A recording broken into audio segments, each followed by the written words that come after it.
About to.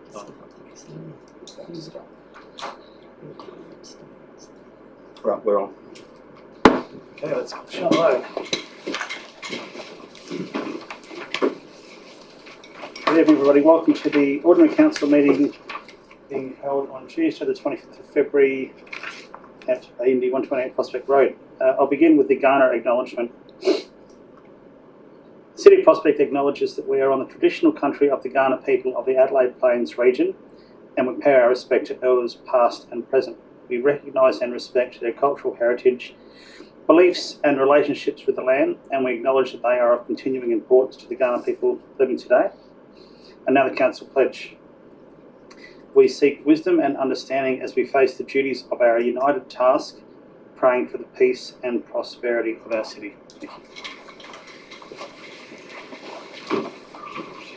Item 2 of the agenda, on leave there are nil. Item 3, apologies. We've received an apology from Councillor Mark Groot. Item 4 on the agenda, indication of intention to declare a conflict of interest. Are there any indications that anyone is likely to declare a conflict of interest? No. Cool. Item 5 on the agenda, confirmation of minutes from the previous council meeting. Do I have a mover? Do I have a seconder?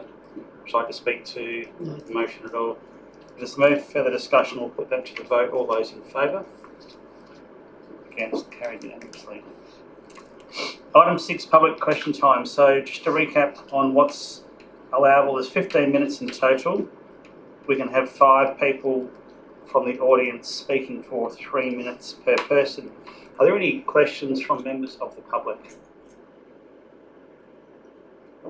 Okay, that being the case, we'll move on to item 7. Petitions, there are nil.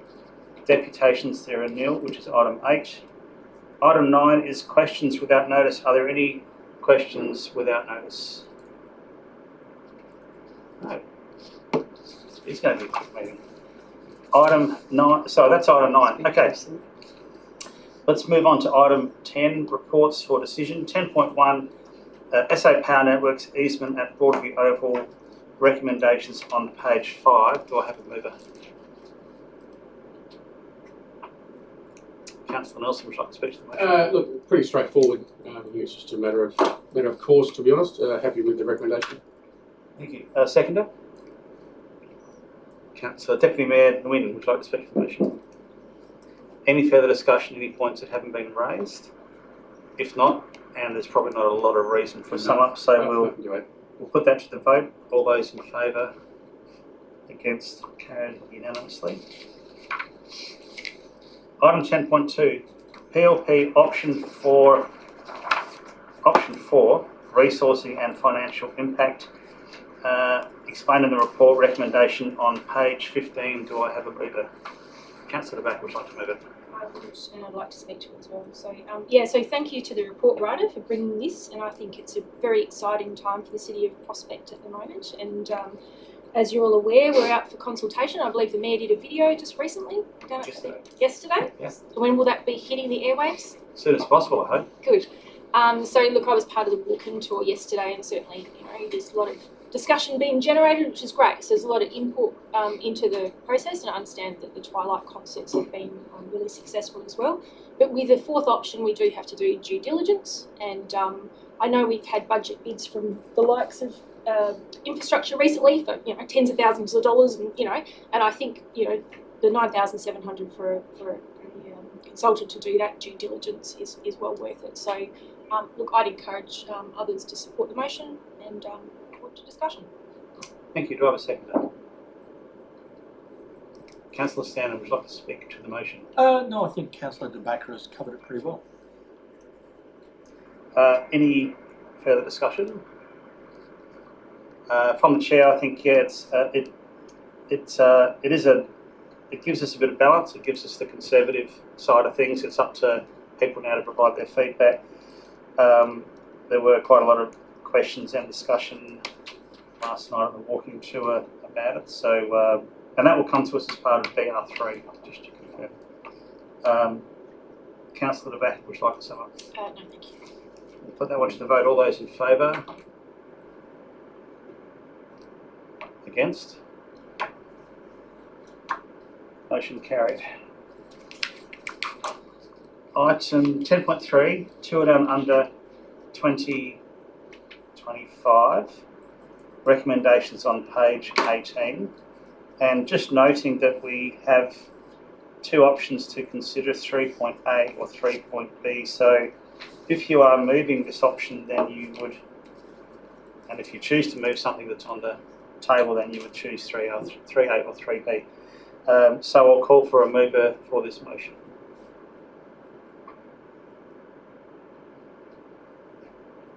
Sorry, I mustn't have said that loud enough.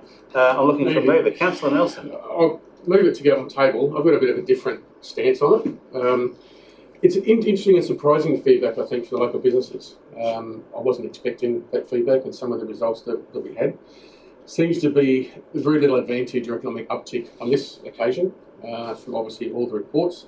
Understandably, the exposure has been great. We had excellent media exposure on the news and everything else, but it does need to be quantifiable.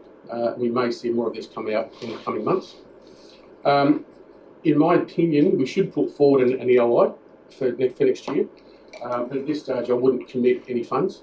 I'd want to see that happen during the budget process, and then once if we are successful, then we can look at what options we put forward. But I don't see it costing any $111,000 to actually put forward an ELI. So are you going to move an amendment? Or would you like someone else to consider moving an amendment now that you've moved to get on the table? We need to get on the table just to get some conversation around it, Okay. to see what sort of support there is. Obviously, there's a bit of reluctance to put the motion forward, so I'll put it out there. And so I wouldn't be happy putting either A or B forward. I'd rather do the EOI at zero cost and then wait and make that part of the budget. If somebody else would like to make an amendment to the motion. So I think given that you've moved it, you'd have to specify 3A or 3B, and then it would be up to someone else to move an amendment. So I'm sure someone may well be inclined to do that. Can I propose a 3C? Well, that would be an amendment. I don't think it would be a variation because I think it's more significant. There's no second at the moment, so we need a seconder, and then we'd need someone to move an amendment along the lines of an EOI is put forward. However, no budget. I think that's what you're getting at. That's what I'm getting at, yes. Yep. Well, there's 1, 2, 3, 4, 5, 6 opportunities for that to happen. So, which one would you like to move, 3A or 3B? Neither. So can you not move now? Well, if I can't put forward a variation to the current motion, then I will withdraw my motion. Can you amend before moving? We need a mover and a second to amend. So Mr. Mayor, until a motion is moved, theoretically you can move anything. The practice here has been that the recommendation is always given the first opportunity. If no member is willing to move the recommendation, then you may call on the council to move any motion, which could, for example, in this case, include a modification of the recommendation. So assuming no other member is minded to move the recommendation, then it would be open to you to accept any motion that Councillor Nelson may wish to move, provided it's lawful. Yep, so what I'll do is I'll take your rescinding of your moving. It's probably a better term for it than that. Sure. But you get what I mean. I'll put it to the floor. Is there anyone willing to move one of the recommendations that's on the table? It doesn't look like there is. So in that case, is there anyone who's willing to move any recommendation? Councillor Nelson, I suspect that you would like to recommend 3C. I would like to recommend 3C, please, Okay. yes, which would be that council prepare and submit an EOI and suspend any financial implications until budget. I believe that the decision is made in March. Yes. So the budgeting process won't really have No, taken its full course by then. we can so- still discuss it during the budget process and Yeah. potentially suspend some funding or allocate some funding. Yep.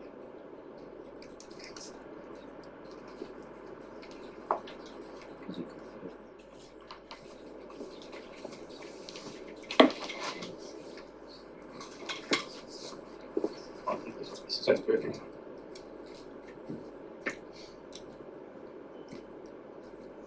So I'm not sure if that's quite right. So defer any consideration of budget impact until the final adoption of the budget. I think you're suggesting that we discuss it during the budget review process. So could we just change that to defer any consideration of budget impact until we commence the budget review process?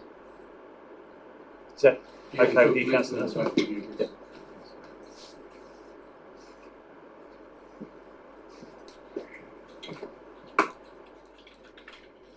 Budget review process covers off the 24-25 budget, Mr. Mayor.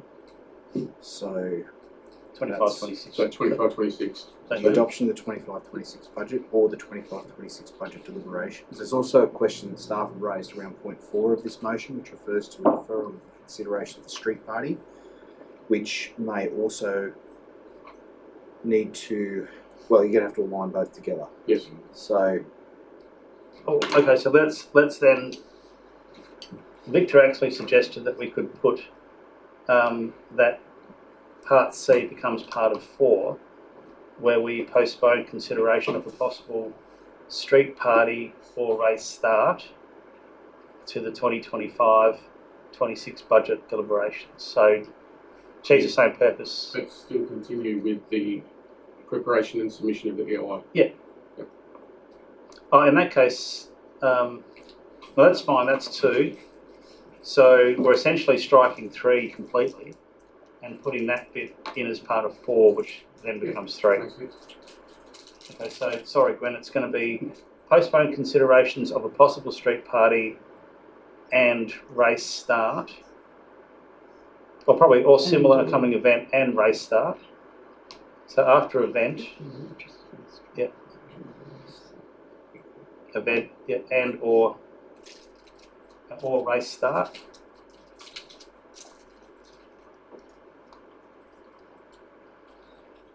So I think that achieves the purpose of saying EOI yes, no pre-commitment to a race start or a street party until we discuss it as part of budget deliberations commencing in March 2025.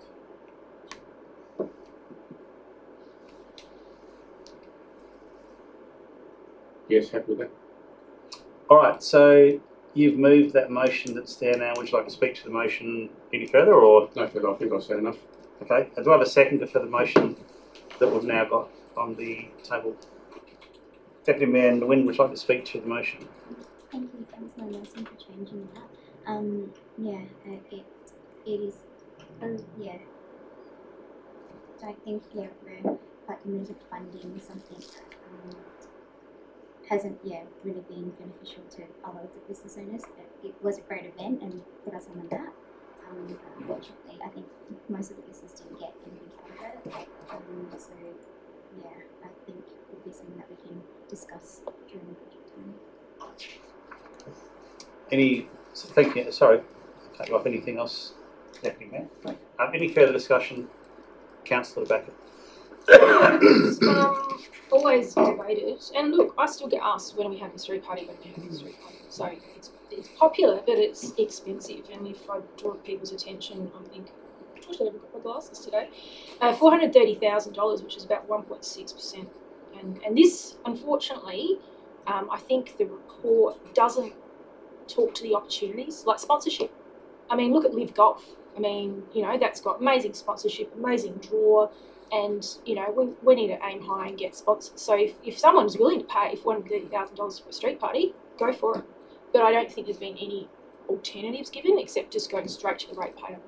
And in this economic climate, it's very hard. So I think Councillor Nelson's discussion about bringing it to budget deliberations, because the thing is, in doing this, we're not doing something else. And I think we have to be looking at the figures line by line, and what are we not doing? So we have to remember a couple of years ago, previous council, I think it was, embedded the Broadview Fair into the recurrent budget, which was great because we didn't have to decide to cut it or do it, every year. But at the same time, when we were doing the TDU, we'd say, well, actually, it makes sense maybe not to do that for a couple of years, and we'll do that instead. Maybe we could have the Twilight TDU street party. I mean, there could be a way we can do things. I just think that no alternatives except for rating residents was proposed in this. Thank you, Councillor Backer. Any further discussion? Councillor Stan and then Councillor Barnett. I think that TDU's it's a good branding exercise, but like any other branding exercise, it's really hard to quantify. You know, where that's actually happening, who's seeing it, who's thinking, you know, oh, maybe I'll do something in Prospect. So branding is always an inexact science, and you always, you know, quite often think you're just wasting your money and just throwing it into the water. But I think any good branding exercise is worthwhile doing. We get fantastic exposure that if you tried to organise that level of press and video coverage for a positive event, you would have nigh on Buckley's hope of doing it in such an organised way. And to have the eyes of the world upon us for a positive reason and very focused on what we're doing is unquantifiable. It's great. Having said that, I wish we could have a finish rather than a start. It always frustrates me that we have all this happening and then they just nick off and they go somewhere else and find someone else to, you know, host their finish, and that all becomes that's the party, whereas we're left to sweep up and put the barriers away. I understand that we can't have a finish because we've got Centre Islands down Prospect Road. I don't know, maybe there's a budget somewhere. I know that they do it in the street race in Adelaide, you know, take them up and put them down, and maybe we could make them so they could be easily moved for a race, but that's down the track. Be nice to get a finish, but I'm happy to support something, and I think this is a great way of actually testing the water and finding out what we, you know, ahead of time. Thank you, Councillor Stan. Councillor Barnett. Yes, I think you're reading the report. It was disappointing that there wasn't the economic sort of outcome that we would have liked, because for me it's not just about having a great time at the ratepayers' expense, although ratepayers, you know, some of them join in and I'm happy to support, but it's, you know, an economic attraction, you know, for our businesses here. So I'm quite happy to leave it for when we do discuss it as part of the budget deliberations. But in the back of my mind, you know, whatever we do, it ranges between 0.04% of our operating revenue, or if you had a street party, in 1.6% of the rates.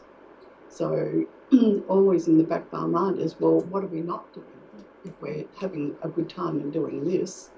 Because really that's all it sort of amounts to, if we're not got the economic outcome, you know, for the businesses. So that's all I'll say at the moment, but you've taken me, I think, quite a bit to convince me that there are more important things that we have to do in the city, and particularly with the PLP still continuing. So that's all at the moment. Thanks, Councillor Barnett. Councillor Tweenwin. Thank you, Councillor Nelson, for the changes to point 3. I felt the exact same thing. Just committing to that, you know, it's not what we like to see. I'd like to have a fair discussion with all the different projects lay on the table and have a real discussion about what projects should be above or below the line. Point 3 gives us that opportunity to do that. I like the fact that we are still putting the application in, and that it doesn't commit us to anything. The expression of interest is not going to commit us to yay or nay. So thank you, Councillor Nelson, for that. Thank you. Any further discussion? Briefer from the Chair, acknowledging that I'm a raving mad fan of the TDU in Prospect. I just want to make a couple of points. So first of all, with regards to the street party, I think it's entirely possible to do something really good for a lot less than $430,000. I feel like when we did it in the past, we continued to pile more and more every year because that's human nature. I think we could strip it back and deliver something excellent at a lot less than $430,000, but that's for a future discussion. Second of all, with regards to Councillor Stanton's point about being non-quantifiable, I probably would like to suggest that it is quantifiable, and private organisations, state, federal governments are all able to attribute the value achieved through exposure on the media. So you'll often see organisations, events being summed up saying the amount of TV exposure we've got is worth this much money, the amount of print media, the amount of radio we've got is worth this much money. So there are lots of metrics. Whether that's a complete farce and it's all just a sales exercise, I don't know. I don't think it is a complete farce. So it is quantifiable of the value that we receive from the coverage that we gained. Third point is that I think we all went into the race start knowing that it wasn't about selling extra cups of coffee on the morning. It was about bringing people to our street for maybe the first time or the first time in a while and assuming that they'll come back. So when I hear an ad on the radio for a company that sells golf equipment, I don't immediately get in my car and go and buy golf equipment. But it sticks in my mind, and when I need golf equipment, I know where I might go. So this is what the race start for me is about. It's about bringing people's awareness of what we've done here. The fourth thing is Steve Morris, who's done an amazing job of the East End, is a massive fan of events, and repeating them, and they're the sorts of things that have made that precinct successful. And if we really want the Village Heart to be successful, we need to spend money on it, and these are the sorts of things we need to consider doing. So, all valuable points made around the table. I agree with Councillor Nelson's position there, but there's a few other things that I think we also should consider. Councillor Nelson, over to you to sum up. Just quickly, just get Glenn just to quickly, we've got race start until to the 25-26 budget. Just need to remove the word to, fifth word, fourth word on the last line. So. That. I've had a request to take it in parts. I'm happy to take it in parts. No, just finishing up. Obviously, I think we're all behind the TDU. I think it was a magnificent event. The staff here did an unbelievable job with the short notice and the, I guess, slim budget, $83,000 with what they actually did for it. And we did see, I still think about 10,000 people here. Somewhere between 5 and 180. 180,000. 180,000, exactly. But it was a great event. It was a bit disappointing to finish up at 12 minutes past 11, and by 11:15 the streets are dead. But that's part of some of the things we'll have to work on and try and get things to move. I think we all do want to see this continue. I just think we need to have it the right process. Thank you, Councillor Nelson. So I've been requested to take it in parts. I'm happy to do so. So part one, all those in favour? All those against? Carried unanimously. Part two, all those in favour? All those against? Motion carried. Part three, all those in favour? All those against? Carried unanimously. Thank you all for your discussion. Okay, item 10.4, volunteer management policy. Recommendations on page 26. Do I have a mover? Deputy Mayor Nguyen would like to speak to the motion. This is just like a updated version, and I like it that it is very clear on policy and code of conduct for volunteers. I like it that it has the inclusiveness for language and accessibility and gender neutral as well. So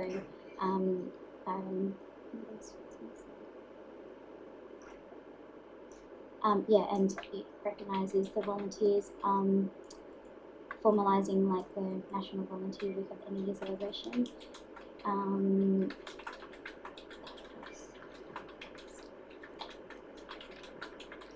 Yeah, I've lost my train of thought. I had something to say, but yes, I've had a read of it, and yes, it's a Thank you, Deputy Mayor Nguyen. Do I have a seconder? Councillor Barnett, would you like to speak to the motion? Yes, I think it's a good update for updating it, and I think we've always, in my memory, been a council that loves supporting its volunteers, and so obviously we need to have a management policy, one that's up to date and considers risk management. So happy to support. Thank you, Councillor Barnett. Any further discussion? We'll have Councillor Tweedy went first and then Councillor Beckett. Yep, happy to support that. Love the fact that the National Volunteer Celebrations they're in it, because we do it every year, so to embed it in the policy is a good thing, so we don't have to think about it, that it's just ongoing. The only thing I want to bring to your attention is 4.2.5, recognition of taking form but not limited to the following. Page 4, Part C, recognition of personal milestones such as birthdays and anniversaries. Maybe you could just put in significant birthdays, so it's not every birthday every year. So that was just one thing that I picked up. Thank you. Anything else? Thank you. Councillor Beckett.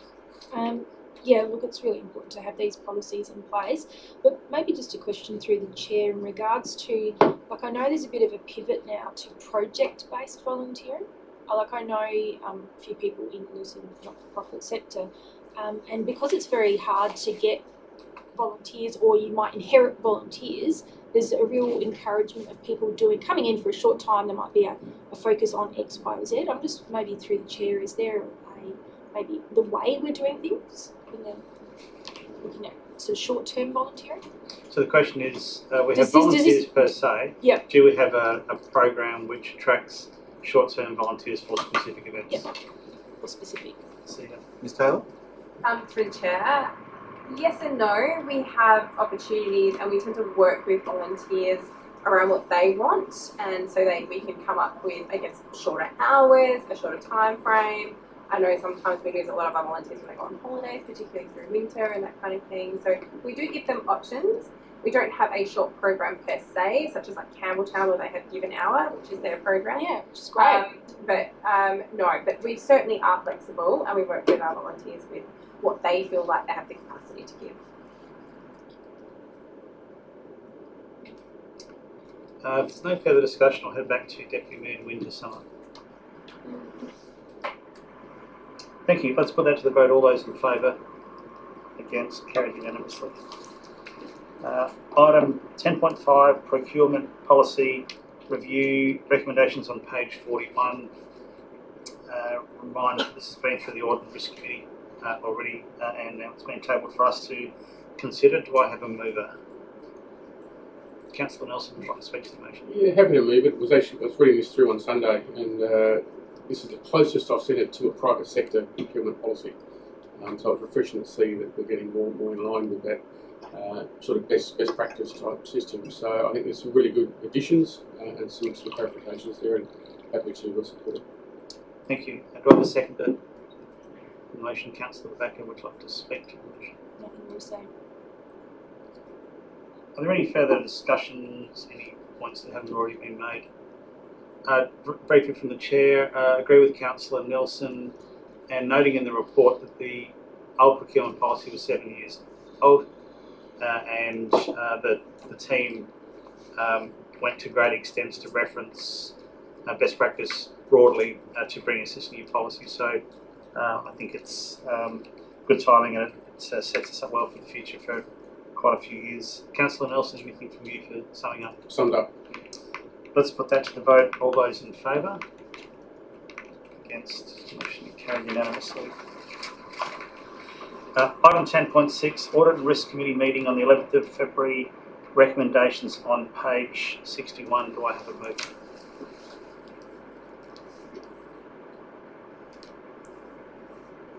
Councillor Becker, would you like to speak to the motion? Just briefly, look, I mean, a lot of this is about our approach to long-term financial planning, and we went through some of the wording, but a lot of it was around predictability of rates and consistency of rates. I guess what we don't want is big shocks for people, but at the same time, we've got to be prudent, and if we're going to do new projects, we have to pay for them somehow. So it's looking over like a 5, 10, 20-year period, and doing things that are responsible.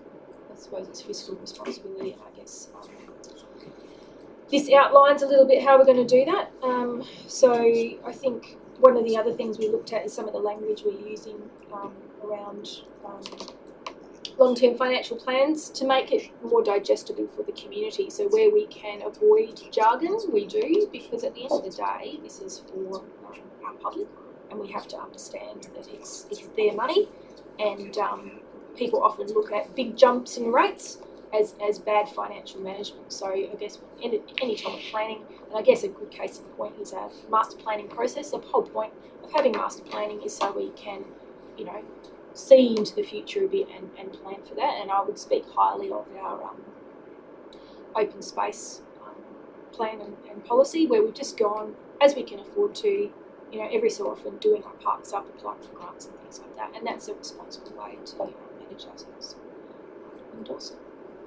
Thank you, Councillor Back. Do I have a second to this motion? Councillor Barnett would like to speak to the motion. Yes, I think it's one of the important parts is part 4, the procurement and governance principles. I won't read them all there, but are very important. I think that they underbid that, and apart from the methodology. Yeah, I think they're really important. So a good review. Thank you. Any further discussion? Any points that have been raised? Councillor Anderson. Just a quick one, just made a comment. I was in the gallery during this meeting. I find it very hard to bite my tongue when you can't talk in galleries.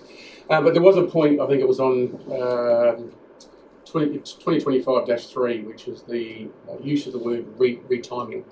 And fully agreed with the discussion that it's an iffy word, because we constantly use that in our projects about retiming things and looking at how we move the budgets and whatnot. I think if we look at, again, we're talking about industry practice, retiming tends to be the new fancy word. There's not a lot of words, no one likes to hear delayed, no one likes to hear push forward or anything else. So retiming is probably the ideal word. I get that wasn't the preference.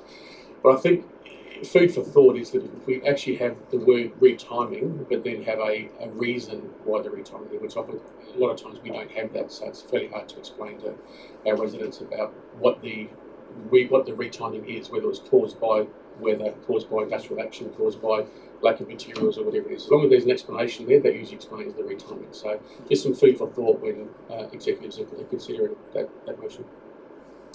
Yeah. Did we arrive at any second level of clarification around further defining what retiming meant? It wasn't. It was just a discussion that executives are to consider rewording. Yeah. So, right, my personal view is food for thought doesn't necessarily need to be reworded, just needs to be better explained. I think that was the general thrust of the conversation, was retiming because of, as opposed to retiming as a generic term. So, Councillor Becker's rolling her eyes. Disagreeing? I didn't roll my eyes, I was biting my tongue. Yeah. Well, you've got a chance to raise that in your summary that I'm looking forward to, Councillor Becker. Might be other people. Anyone else? Any other points to be raised? No, the floor is yours, Councillor Becker. Sorry for raising that. Look, I disagree with the term retimed. I just think it should be, delayed on time, because that's the most understood by the general population. And yes, there'd be an explanation attached, but that's for management to consider. And that was also seconded by some of the other independent panels members as well. I must point out to point 2, in regards to Ms. Corinne Garrett, she's just been amazing.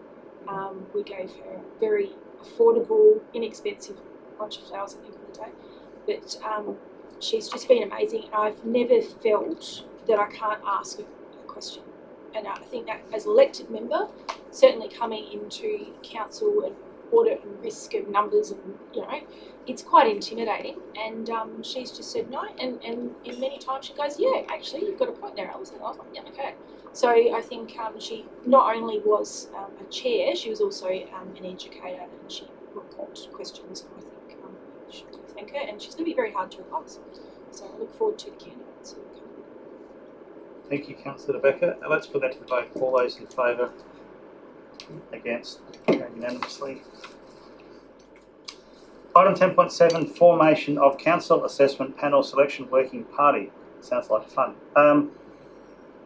We're looking to appoint myself, it's the recommendation, and councillors. I've taken advice that we're probably looking for 2 people aside from the Mayor to be on this panel.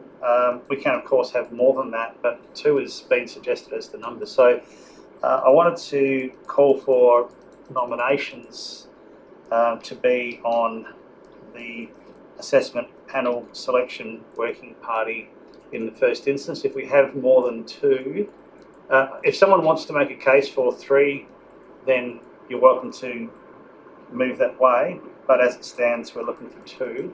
If we have more than 2 people and we agree 2 is the number, then we'll put that to the vote and run a ballot. So do I have any nominations to be on the working party?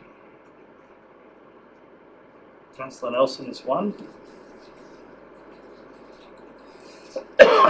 Any further nominations to be on the panel? 1 more would be good. Deputy Mayor Wynne.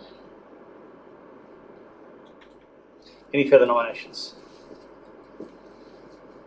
Okay, so that's good. We'll just allow a few minutes or seconds for Gwen to.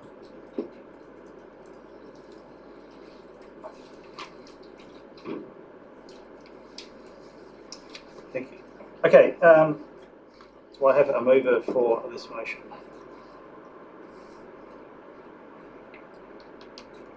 Councillor Backer, would you like to speak to the motion? Yes, briefly. So, look, thank you for those who put their hands up. I've been on it before. I just wish that the panel had more power than it does. A lot more developments in our city are going to the State Planning Commission for decision, and it makes it very challenging to get council representation in planning decision making. And I could speak to car park shortfalls, I could speak to materiality, I could speak to quality landscaping. And once the decision is made, you've got that decision for 50 years. The council assessment panel for a long time, and still does, serve a very important role, and we depend very heavily on the expertise around the table, and certainly areas like heritage and density and waste management is a big one. And one of the problems we've still got is MUDs, which is a horrible acronym, I hate acronyms, but multi-use dwellings, I think, or multi-unit dwellings, and you'll see quite often they're now getting approved. There'll be townhouse after townhouse after townhouse, and because they can, they put 30 yellow bins on the street.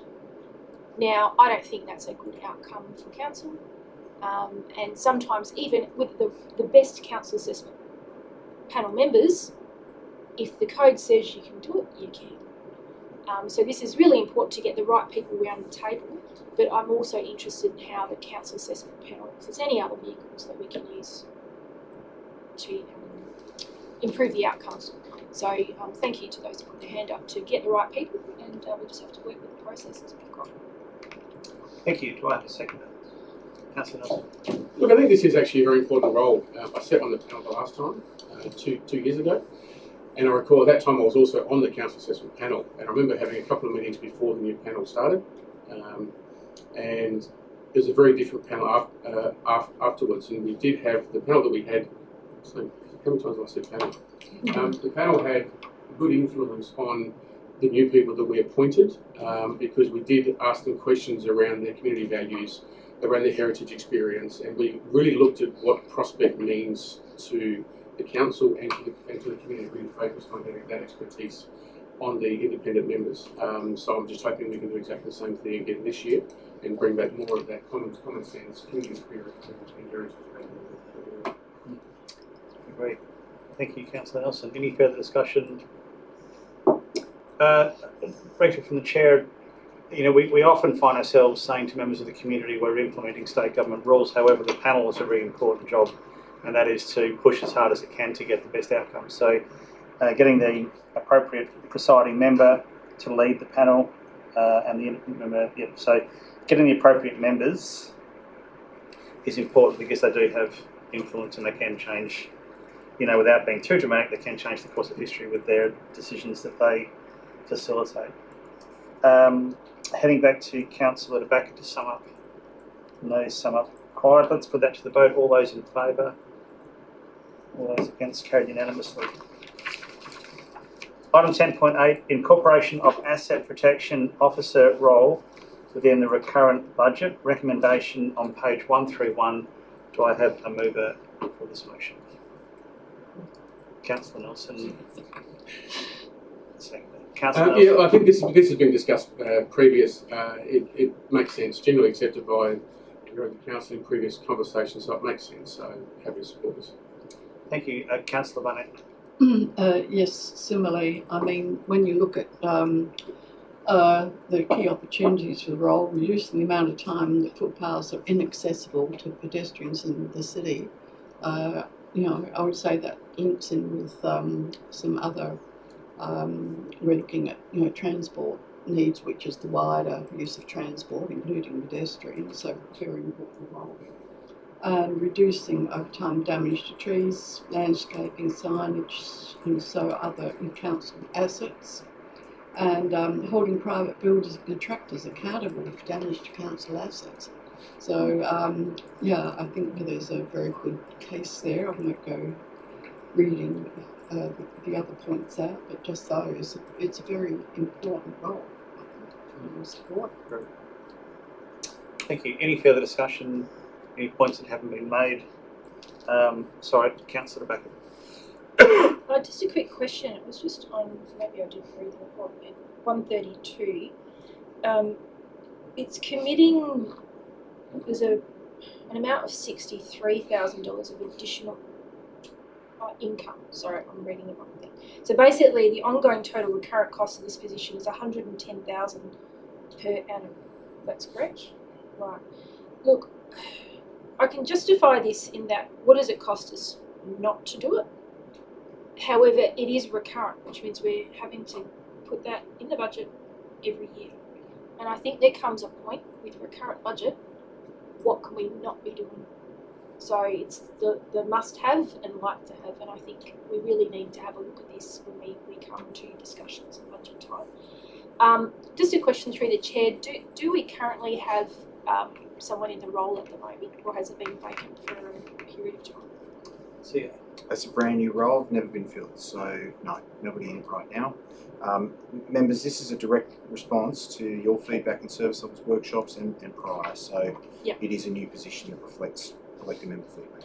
Yeah, which, you know, and it's great, and I think a lot of people, when you see the complaints, it tends to be around footpaths, damage to infrastructure, and if you see how much it costs to build a roundabout or, you know, pedestrian crossing and things like that, you know that you don't really want damage to that. It does make it difficult for sometimes the proof, and I'd be really interested in smart solutions about how we can monitor, especially areas that are particularly sensitive to large trucks and vehicle movement. So I would encourage others to support the motion. thank you. If there's any further debate, now's your chance. Otherwise, I'll head back to Councillor Nelson for summing up. Let's put it to the vote. All those in favour? Against? Carried unanimously. Moving right along, item 11, reports for information. So there are a number of reports for information, and we will move any en bloc that aren't reserved. So I'll work through these ones. 11.1, would anyone like to reserve 11.1? 11.2, would anyone like to reserve 11.2? 11.3, I'll pull that one out. 11.4, would anyone like to reserve 11.4? 11.5, would anyone like to reserve 11.5? Okay, so we're going to be voting on items 11.1, 11.2, 11.4 and 11.5. No debate, looking for a mover and a seconder, then putting it to the vote. So Councillor Barnett moving, Deputy Mayor Nguyen seconding. All those in favour? Carried unanimously. Wow. Okay, item 11.3, I pulled that one out just to talk about a couple of things. So advocacy, had a couple of good meetings along with the CEO, Lucy Hood, and Andrew Michaels. We discussed aligning potentially aligning their election ambitions with things that best suit our council as opposed to working in different areas. And the meeting with Minister Michaels was particularly valuable in the sense that it's now led to a meeting that we are being offered to talk with, I think, 4 or 5 ministers, the Minister for Sport, potentially Steve Georgianis, Lucy Hood, Andrew Michaels, Minister Champion, potentially Minister Goodson-Tonis, not so sure about him, where we'll specifically be going to them talking about the PLP. So we did offer the option to debrief ministers in person on this, and they've taken up the offer by Minister Burke. I thought I mentioned Minister Burke, Minister for Sport. So that's been a good result. The meeting is going to be on the 18th of March. We're preparing our discussion points, and the outcomes of that will be in the future. But that was a really good outcome from an advocacy point of view.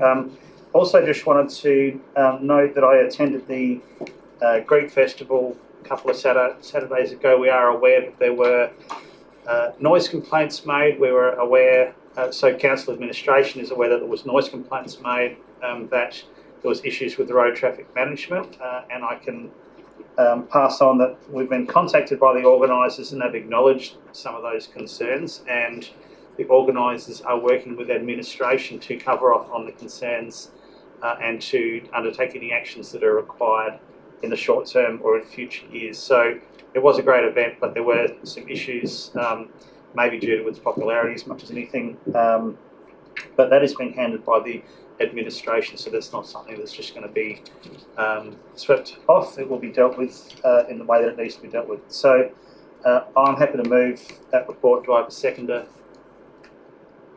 Councillor Barnett, like to speak to that at all? Or? No, just it's like you know, there are a lot of things being ticked off and still to tick over. Still more to do, yeah. Thank you. Let's put that to the. Oh, sorry. Just a quick question and then a question. Yeah, look, lots of great conversations. I was just wondering, the man with the money, if we managed to get in the ear of the Premier, Mr. Malinauskas. Well, we haven't met directly with him. We continue to meet with the most relevant, who we think are the most relevant ministers who whose activities directly relate to their portfolios that we need to speak to. I suspect that part of what we might take to the group of ministers could be significant to the level that it would be escalated up collectively. So have we met with the Premier? He's been in Whyalla quite a bit recently. We haven't, but yeah, I think, well, from my perspective, we're meeting with the most relevant ministers who have influence over what we would like. So the answer is no. Not yet. Not yet, no. I had a question from Councillor Wynne. Just a note, with the R.M. Williams facility tour, Deputy Mayor didn't attend, so we might need to change that. But that was a great tour. Councillor Nelson and together with the Mayor and the CEO and staff went, wow, what an eye-opener, the different stages of that tree. I guess for me, my question is, where to from there? Have you, like, what are we trying to achieve having attended that facility, and what are the what are we trying to who are we trying to achieve, basically, is my question, from that tour. Yep, so there was a meeting that was planned with Tara, who's the COO, which was meant to happen as soon as the tour finished, but at short notice she had to fly to Europe, and then when she came back she was going straight to Sydney. So that meeting has been postponed, but it will be rescheduled for as soon as possible. And the conversation, we've done the groundwork so far. The conversation will be, I think, broadly around how we can leverage the R.M. Williams brand that they leverage Prospect on every single booth that they put out there. Well, South Australia used to say Prospect. So it'll be those sorts of conversations. How can we work together, and what the future of Percy Street might be? What are the opportunities to leverage each other's brands? So that meeting will be held. I haven't heard back when it's scheduled for, but yeah, that was cancelled at the last minute, unfortunately. Councillor Nelson, I think. Yeah, just to congratulate you on the meetings and also, yeah, to make just a correction on the attendees for the RM meetings, but obviously putting all the details. Thank you. Let's put that to the vote. All those in favour? Against? Carried unanimously.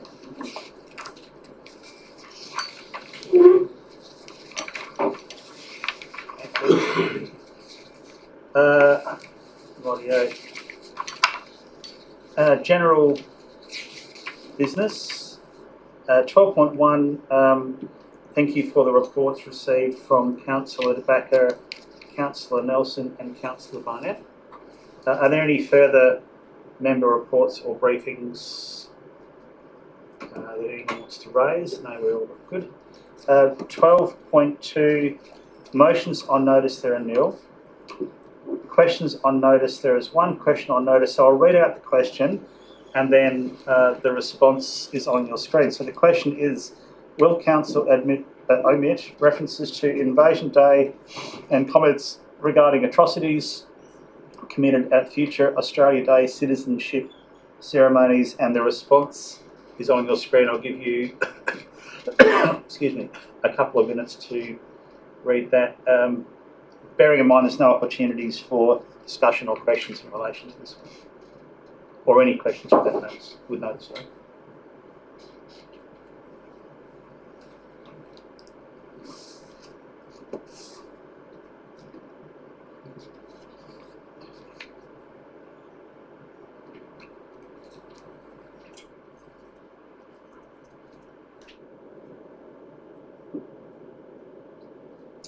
Okay, moving on to item 12.4, urgent motions without notice, there are none. Late reports, item 12.5, there are none. We are now moving on to item 13, confidential items. So we'll pause for a second and we'll need to ask members of the public, thank you for attending, we need to ask you to leave.